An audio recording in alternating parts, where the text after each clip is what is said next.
ሰላምና የተወደዳችሁ ዳይቲቪ ተመልካቾቻችን ከአባታችን ከእግዚአብሔር ከጌታም ከኢየሱስ ክርስቶስ ሰላምና ጸጋ ለእናንተ ይብዛ። ከቴሌቪዥን የዕለቱ መረጃዎች ይዘንላችሁ ቀርበናል። መረጃዎቹን ወደ እናንተ በማድረስ ቆይታ የማደርገው እኔ ሮማን ከሊል ከመላው የስቱዲዮ ባለሙያዎች ጋር በጋራ በመሆኑ አብራችሁን ቆዩ።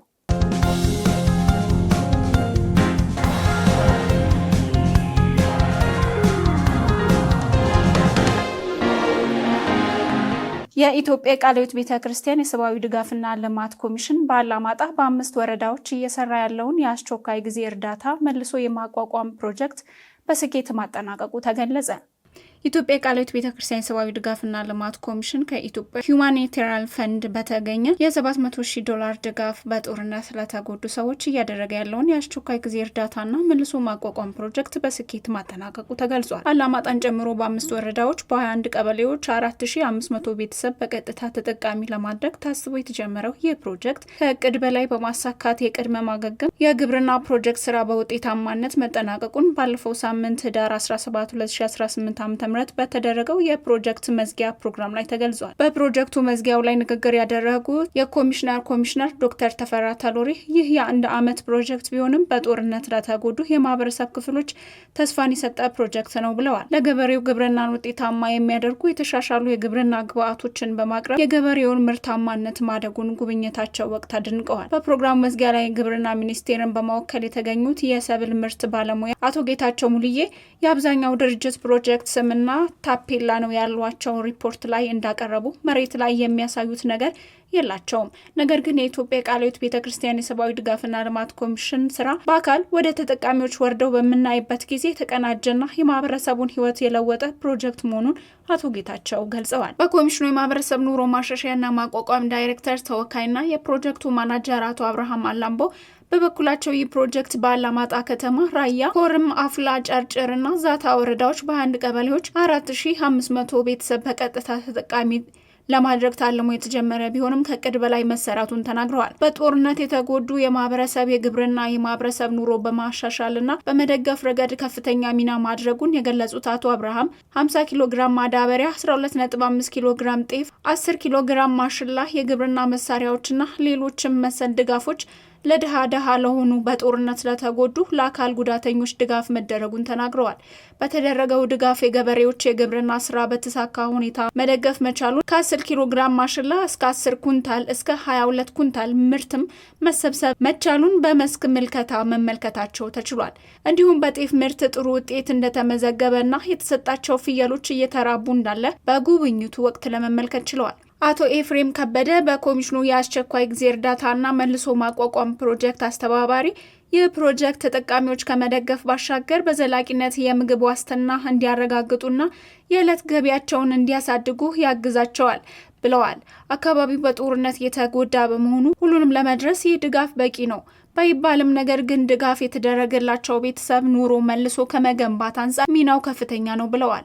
የፕሮጀክቱ ተጠቃሚዎች የተደረገላቸውን ድጋፍ በጦርነት የተጎዳውን ኑሮ በማሻሻል ረገድ ድጋፉ ላቅ ያለ ሚና እንዳለው ገልጸው እናትና አባት እንኳን በዚህ ጊዜ የሚያደርጉትን አይነት ድጋፍ ነው የኢትዮጵያ ቃለ ሕይወት ቤተክርስቲያን የሰብአዊ ድጋፍና ልማት ኮሚሽን ያደረገው ሲሉ ልባዊ ምስጋናቸውን አቅርበዋል። በተያያዘ ዜና በአማራ ክልል በኮምፓሽን ኢንተርናሽናል ኢትዮጵያ ድጋፍ እየተሰራ ያለው የሰብአዊ ድጋፍ በጃራ የስደተኞች ካምፕም በመገኘት ጉብኝት አድርገዋል። ከ8000 በላይ ስደተኞች በጉብኝት በዚህ በጃራ የኢትዮጵያ ቃለ ሕይወት ቤተክርስቲያን የሰብአዊ ድጋፍና ልማት ኮሚሽን ለስደተኞች የዕለት ጉርስ የሚሆን ዱቄት፣ ዘይትና አልሚ ምግቦች ስርጭት እየተደረገም ይገኛል።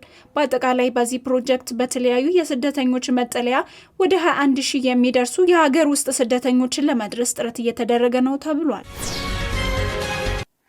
አሁን ይሆናል የተሰኘ የመጋቢ ተስፋዬ ጋቢሶ ቁጥር 8 የመዝሙር ሰንዱቅ የዝማሬ መጽሐፍ በሐዋሳ ተመረቀ።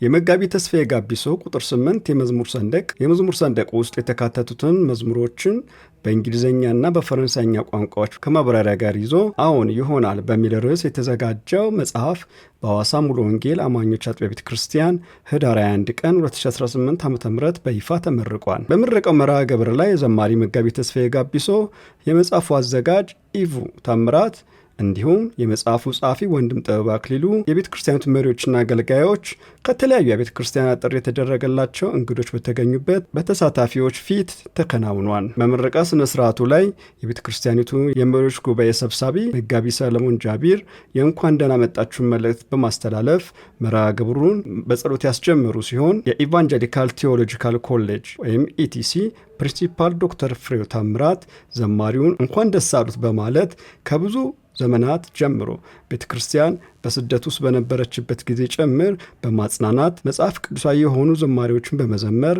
ከልጅነታቸው ጀምሮ በጽናት ማገልገላቸውን አውስተዋል። መዝሙሮቹ ዓለም አቀፋዊ በሆኑ እንግሊዝኛና ፈረንሳይኛ ቋንቋዎች መቅረባቸው መልእክቱ ለብዙዎች ተደራሽ እንዲሆን የሚያግዝ በመሆኑ በመድረኩ ላይ ተገልጿል። መጋቢ ተስፋዬ ጋቢሶ ከቁጥር 1 እስከ 7 የመዝሙር ሰንዱቅ ውስጥ የተካተቱት መዝሙሮች ከዚህ በፊት የዚሁ ኮሌጅ መምህር በነበሩት ዶክተር በላይ ባለስኪ በመጽሐፍ መልክ የተዘጋጁ ሲሆን ዶክተር በላይ የዶክትሬት ጥናታቸውን በዘማሪው መዝሙሮች ላይ ማድረጋቸው ዶክተር ፍሬው አስታውሰዋል። በመርሃ ግብሩ ላይ መጋቢ ይስሐቅ ገረመው የእግዚአብሔርን ቃል ያገለገሉ ሲሆን መጋቢ ተስፋዬ ጋቢሶ ከቤተ ክርስቲያኒቱ ሌዊ መዘምራን ጋር በመሆን የመጽሐፉ ርዕስ የሆነውን አዎን ይሆናል የሚለውን መዝሙር አቅርበዋል። በመርሃ ግብሩ ላይ ከተጋበዙት እንግዶች መካከልም የአቶ አርጋው አየለ ቤተሰብ ክብር ለኢየሱስ ይሁን የሚለውን ዝማሬ በአማርኛና በእንግሊዝኛ ዘምረዋል። የመጽሐፉ ጸሐፊ ወንድም ጥበብ አክሊሉ ከልጅነቱ ጀምሮ የመጋቢ ተስፋዬ ጋቢሶን መዝሙሮች እየሰማ ማደጉን ገልጾ በኢቲሲ የሥነ መለኮት ኮሌጅ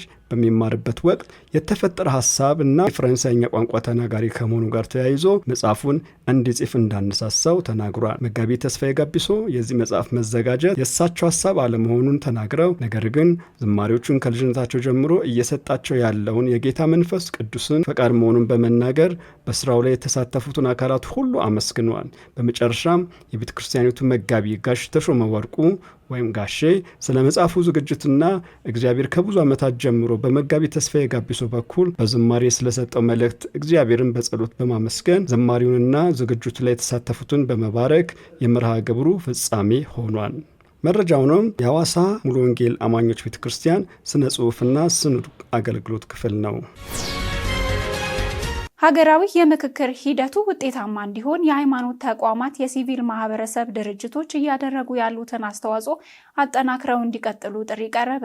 ባልደረባችን ዮናስ ተስፋዬ ተጨማሪ ያለው ሀገራዊ ምክክሩ ውጤታማ እንዲሆን የሃይማኖት ተቋማትና የሲቪክ ማህበረሰብ ድርጅቶች እያደረጉ ያሉት አስተዋጽኦ አጠናክረው እንዲቀጥሉ የኢትዮጵያ ሀገራዊ ምክክር ኮሚሽን ጥሪ ያቀረበ። የሀገራዊ ምክክር ኮሚሽን ከሃይማኖት ተቋማትና ከሲቪል ማህበረሰብ ድርጅቶች ጋር የላቀ ተሳትፎ ለሀገራዊ ምክክር ውጤታማነት በሚል መሪ ሀሳብ ውይይት እያካሄደ ይገኛል። የኢትዮጵያ ሀገራዊ ምክክር ኮሚሽን ዋና ኮሚሽነር ፕሮፌሰር መስፍን አራያ በዚህ መድረክ ላይ እንዳሉት ኮሚሽኑ ባለፉት ዓመታት በርካታ ስራዎችን ሲሰራ መቆየቱን አስታውሰው በመሆኑም ሁሉም ዜጋ ለምክክሩ ስኬትና ውጤታማነት በባለቤትነት ስሜት ሊሰራ ይገባል ብለዋል።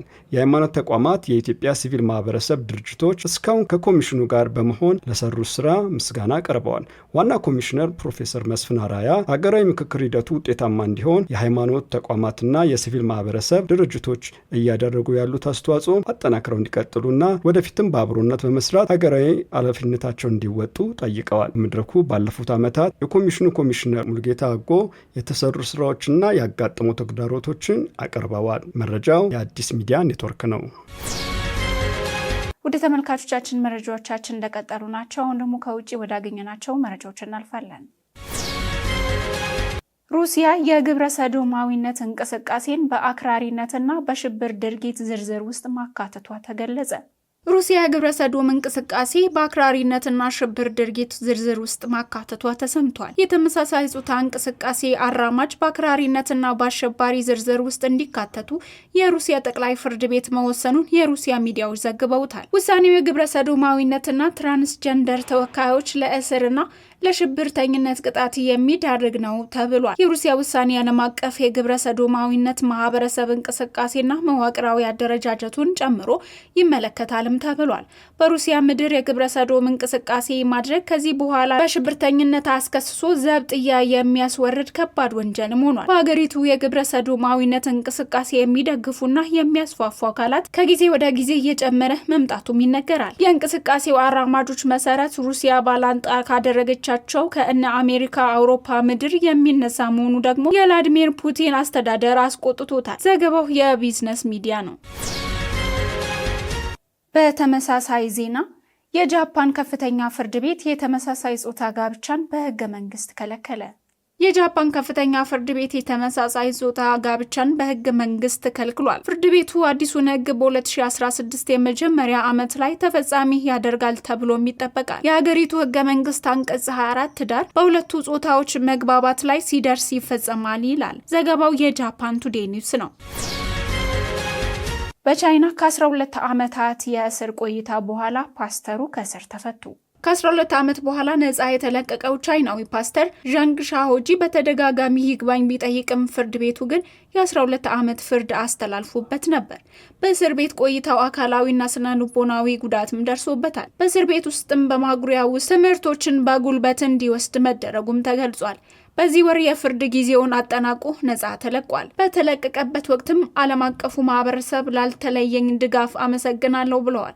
አክሎም እነዛ ድጋፎች ባይደረጉልኝ ኖሮ በህይወት ላልቆይም ወይም ላልገኝም እችል ነበር ብሏል። በ2016 ሺንግ ዌሺያንግ የተባለች መጋቢ በተመሳሳይ ክስ 12 ዓመት ተፈርዶባት እስር ውስጥም ትገኛለች።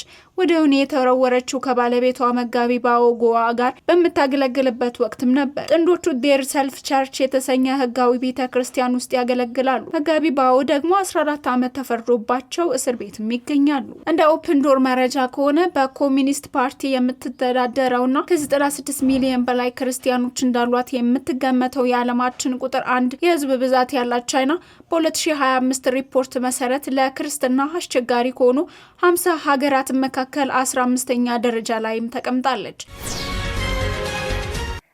ወደ ተመልካቾቻችን ለዕለቱ ያዝንላችሁ መረጃዎች የተከታተላችሁትን ይመስል ነበር። መረጃዎቹን ወደ እናንተ በማድረስ ቆይታ ያደረኩት እኔ ሮማን ከሌል ከመላው የስቱዲዮ ባለሙያዎች ጋር በጋራ በመሆን ነበር። ከቀሪ የህይወት ቴሌቪዥን መሰናዶች ጋር መልካም ቆይታ ይሆንላችሁ።